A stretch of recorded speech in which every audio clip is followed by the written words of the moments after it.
क्या आप जानते हैं कि हमारे शरीर और भारतीय संविधान दोनों में कुछ खास समानताएं हैं?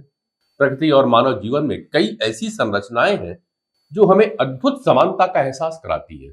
शरीर का संविधान यानी कि बॉडी कॉन्स्टिट्यूशन और भारतीय संविधान यानी कि इंडियन कॉन्स्टिट्यूशन के बीच ऐसी एक गहरी समानता देखी जाती है। भारतीय आयुर्वेद जीवन शैली मनुष्य के शारीरिक, मानसिक और आध्यात्मिक स्वास्थ्य को संतुलित करने के लिए बॉडी कॉन्स्टिट्यूशन पर महत्व देता है, तो वहीं भारतीय संविधान देश के सामाजिक, राजनीतिक और आर्थिक संतुलन को बनाए रखने के लिए बनाया गया है।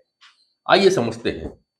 आयुर्वेद के अनुसार यह मानव शरीर का संविधान यानी कि बॉडी कॉन्स्टिट्यूशन 5 तत्वों से मिलकर बना है, जिनमें पृथ्वी, जल, अग्नि, वायु और आकाश आते हैं। दरअसल यही 5 तत्व हमारे शरीर के अंगों और तंत्रों पे दिखाई पड़ते हैं या उनका निर्माण करते हैं।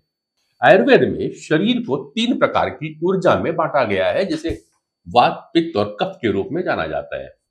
वात यानी कि यह शरीर के तंत्रों की गति और संचार को नियंत्रित करता है, यह हमारे मानसिक और शारीरिक कार्यों में संतुलन बनाए रखता है। तो पित्त यह शरीर के पाचन और ऊर्जा के स्तर को नियंत्रित करता है, यह शरीर में हीट, टेम्परेचर और आंतरिक जलन को नियंत्रित करता है। तो कफ शरीर के स्थायित्व, शांति और संतुलन को बनाए रखता है, यह शरीर में तरल तत्वों के संतुलन को बनाता है। अब बात करते हैं भारतीय संविधान की। तो भारतीय संविधान देश की नींव है जो अधिकार और कर्तव्यों का मार्गदर्शन करता है। यह संविधान 3 प्रमुख अंगों में बटा हुआ है, जिनमें विधायिका, कार्यपालिका और न्यायपालिका आती है।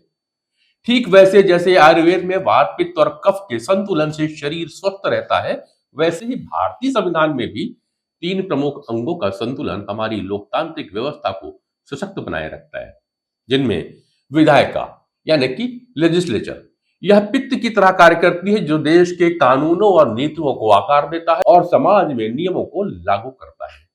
कार्यपालिका यानी कि एग्जीक्यूटिव बॉडी यह कफ के समान है, जो प्रशासन और शक्ति को व्यवस्थित और शांतिपूर्ण तरीके से संचालित करता है।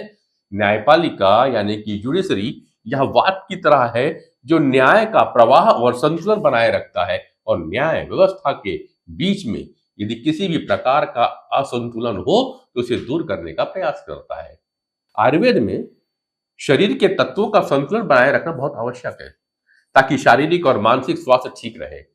ठीक उसी तरह भारतीय संविधान में भी इन तीनों अंगों के संतुलन से देश का लोकतांत्रिक ढांचा सुरक्षित और प्रभावी रहता है। अगर इनमें से कोई भी तत्व असंतुलित हो जाए तो दोनों ही परिस्थितियों में अस्वस्थता और अस्थिरता का सामना करना पड़ता है।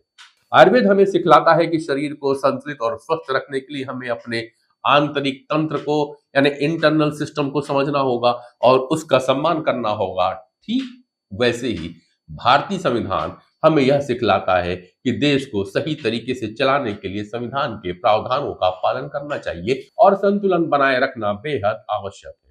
एक मनुष्य के भीतर का संतुलन स्थापित करता है तो दूसरा समाज और देश में।